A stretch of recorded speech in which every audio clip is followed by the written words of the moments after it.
ආයුබෝවන්. ඔයා මෙතනින් ප්‍රතිකාර ගත්තේ සොරයිසිස් වලනේ. සොරයිසිස්. පොතු කබර. එතකොට ඔයාලට රෙෆරන්ස් සංඛ්‍යාවක් දුන්නානේ. ඔව්. ඒක මතකයි? 341. 341. වගේ ලිපිනේ නිකන් කෙටියෙන් කියන්න කොහෙද කියන්නේ? ගාල්ලේ බද්දේගම. බද්දේගම නේද? ඔයා මේ රෝගේ වැළඳිලා කොච්චර කල් හිටියද? අවුරුදු 15කට වැඩි. 15කට වැඩි. එතකොට සාමාන්‍ය සනීප වෙන්න කොච්චර කල් ගියාද? අවුරුද්දක් විතර. අවුරුද්දක ඒ කාලයක් ගියා. මේ රෝගය ජීවිත කාලෙම බෙහෙත් බිව්වත් සුව වෙන්නේ නැහැ. හැමදාම ඇඟේ බරට සල්ලි වියදම් කරලා බෙහෙත් ගන්න ඕන. නමුත් ඒකත් කරන්න බැරි දවසක් ආවම ඒක තැන් වෙන ලෙඩක්. ඉතින් මම ආව වසරකට වගේ කාලෙකින් සුව කරලා තියෙනවා. සමහර අයට ඊට වැඩි යන අවස්ථාවක් තියෙනවා. ඒකට මම ඔයාලට කසාය හොයන්න තම්බන්න එහෙම නැහැ. මෙහෙන් ඔක්කොම බෙහෙත් වර්ග දුන්නා.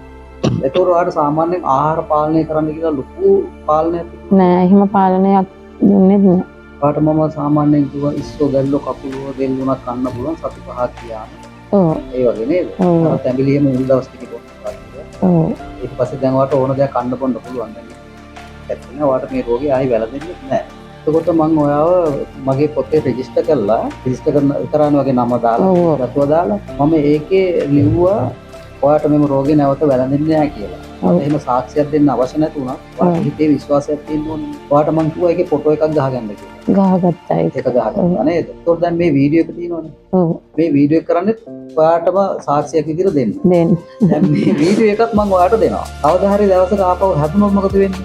ඔයා මේ වීඩියෝ එක දාලා මේ මිනිහගෙන් බේරගත්තා මට සනීපොන්නේ නැහැ නේද? මෙහෙම කියලා ආයි කියන්න සිද්ධ වෙනවනේ. ඔයාට එහෙම කියන්න වෙන්නේ නැහැ. ආයෙත් ඔයාට හැදෙන්න තියෙනවා. මට හිතෙනවා හැදෙන එකක් නැහැ කියලා මම. දැන් මගේ බේත් වලට ඕන තරම් අර ඩුබායි ඉඳලා ප්‍රමේ මාසෙකට බේත් අවසාන බේත්. ඒ නිසා එතනින් යාර ජීවිත කාලෙම සතුටින් ඉන්න ඔයාට බෙහෙත් වික්කේ නැහැ. ඔයාට ජීවිතේ දුන්නා. ඒක හොඳටම තේරෙනවා ડોක්ටර්.